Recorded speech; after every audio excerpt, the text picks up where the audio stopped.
सिसिया मैया हाय हाय हाय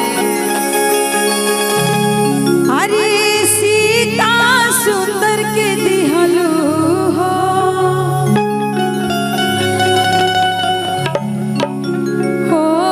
क्यों है सिसिया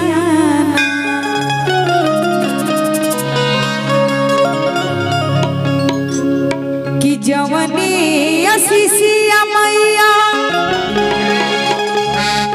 अरे सीता सुंदर के दिहलू हो कि उहे असिसिया हो कि उहे असिसिया मैया बहुआ रो दे के दिहलू हो कि उहे असिसिया मैया बहुआ रो दे के दिहलू हो कि उहे असिसिया मिया की डाढ़ मैया मिया की डाढ़ मैया रावेली झूल हवा हो कि झूली रे झूली ना मिया की डाढ़ मैया रावेली झूल हवा हो कि झूली रे झूली ना हो कि झूली रे झूली ना मैया मोरी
माता रानी के दरबार में हमने के हाजिरी लगावे के रहे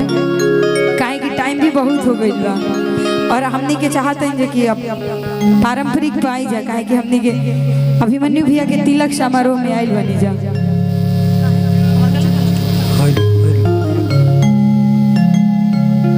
साउंड वाले भैया इधर भी थोड़ा सा ध्यान दे दीजिए। देखिए हमने के यहाँ तिलक चढ़ेला तो सबसे पहले गावल जला गाय के गोबर से अंगना लिपायो जब तक ना गीत